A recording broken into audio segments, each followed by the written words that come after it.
on the bowl on the thing. They took the antennas down. They were very, very curious. And they never did growl at us. There was never, because we were incredibly respectful. You know, that's why I'm visiting the same group so often. You become, like I said, part of the team. And you know kind of the behavior, you know who's got a bad temper. What the females would do, that one was always going to the collar, and I think it's because one day somebody darted her, put that collar on. So anytime we were close, she would always move to the back of the queue. She was not the one that laid down in front of the car. Those were the two that were very curious and really always up to something. A couple more questions? I've got one. Oh, yeah, I do.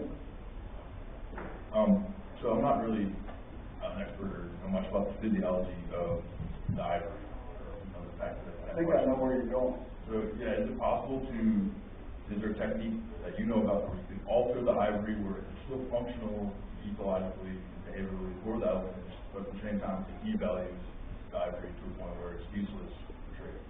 So did everybody get that? This is not to say we're tired, it's just a 13th stop on this lecture. And that's one of the things that comes up. One of the questions was, can't you stain the ivory? And I'm like, hey, they're all wild.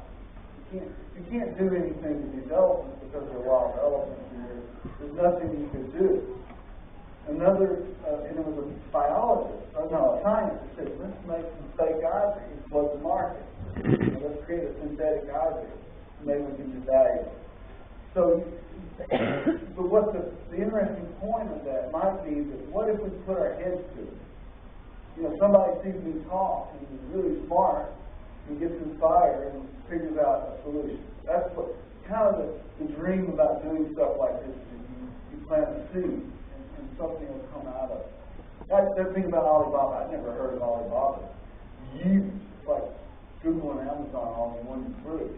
And it turns out they're somewhat involved with National Geographic. We have a Chinese division. So, you know, and I wanted to do a lecture tour at universities in China. But there's a lot of energy that goes into all of this. And I'm pretty scattered. Okay. Hi. Sorry, thank you so much for coming despite the extremely cold weather. I think we all appreciate you being here. My question is, throughout your experience, what is your most memorable and favorite experience, and what is one thing that you not necessarily regret, but wish that you could have done differently? So my favorite experience and the one I'm least favorite. You do things sometimes chasing the photograph. There's a lust to get the photograph. I did something with a tiger and almost got killed. I was trying to photograph her with a cub. And I put the story in my mind, the whole survival of tigers depended on at that time, it was 1995, 97, when I worked with tigers.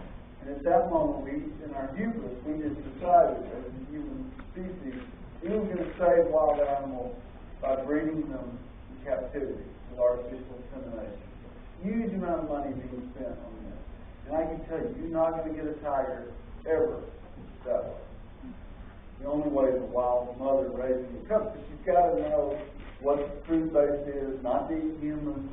You know, the last thing you want is a tiger out there that has humans on the menu.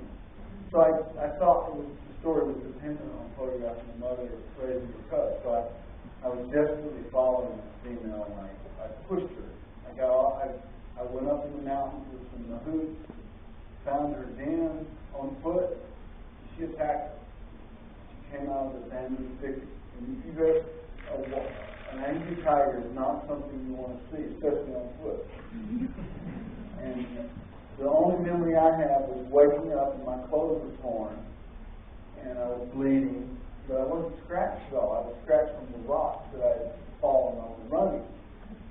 And when we all talked about it, everybody said, well, I didn't run. Nobody would admit that they ran. Well, the man that was my guide threw a rock and actually stopped her. And I was only hurt by us running away. And nobody would ever admit the truth until like a year went by, but I felt really guilty. But the next day I went back and I put a camera trap on her den, and she completely destroyed it. And I put it there with her watching me say, up there on the step with her tail twitching. And I was just in this incredible lust to get the images, not in my mind, not for my own, my own thing, just to say title. But it was a huge mistake. And those cubs were later killed by the dominant male of the area because she hadn't bred with him. She was bred with another male. Sita is a famous story of the tiger. It was a cover story in 1997 in December. But what was amazing about that experience, which could lead to, say, the moment that I most treasure, is I went back and Sita had new cubs with Charger, the male, and she allowed me to see everything. She just showed me everything that she wouldn't allow me to see. And what was great, she was hiding because she needed to protect those cubs from the male tiger. It wasn't anything to do with me. But I pushed her, and I learned the lesson not to push. You know, to take what they give me.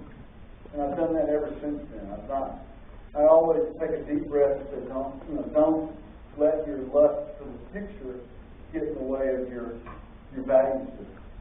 But the photograph that I made the day that she showed me those cubs, she's carrying one of the cubs in her mouth across the frame. It was the cover of the magazine. And that was probably my most incredible moment.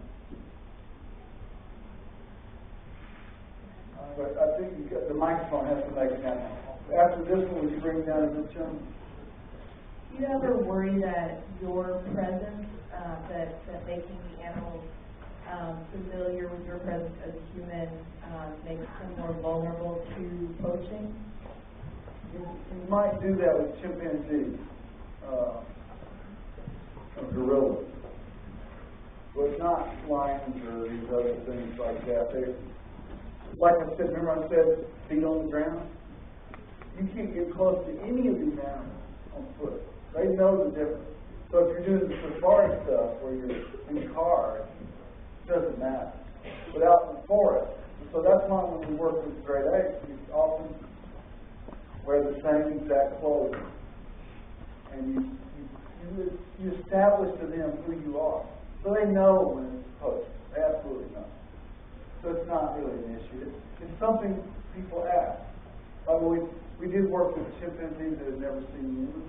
And people said, well, why didn't you show them humans if they'd never seen humans? Well, that forest was going to be lost. And we knew it. So we had to get in there and publicize them to the world. And we did stop it. So it's just not as naive as we want to think. It's a tough game out there. And so our presence is not the problem. It's publicizing Seaboy. Now everybody that goes to Tanzania wants to see them. Or those trees that I photographed. They're trying to see Phil was really worried that tree's roots would be trampled. So he wouldn't, we made the agreement we wouldn't tell what the name of the tree was. It's famous in his science. So we just told us the unknown tree was right next to a path, and now it doesn't have a parking lot around it, or hasn't been any problems with the tree. But you can find it easily if you want to. And that's Steve and I talked about that. The people that want to find it are not going to hurt it. It's putting the parking lot there and having thousands of people walking around it. So I think we do one more, and then thank you so much for coming out tonight. It was really great. Appreciate it.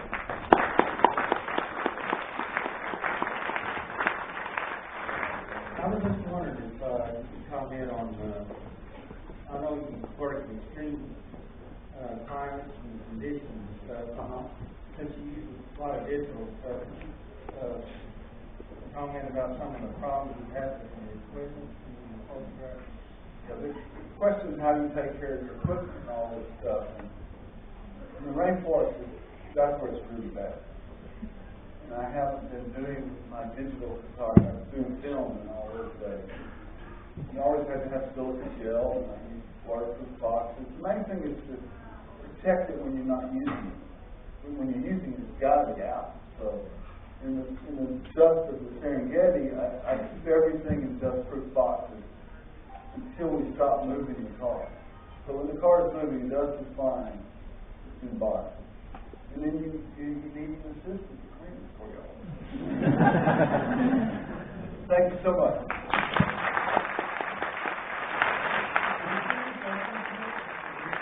Thank you all for coming out. Outside, there's going to be a short book signing. If you don't have a book, books are sold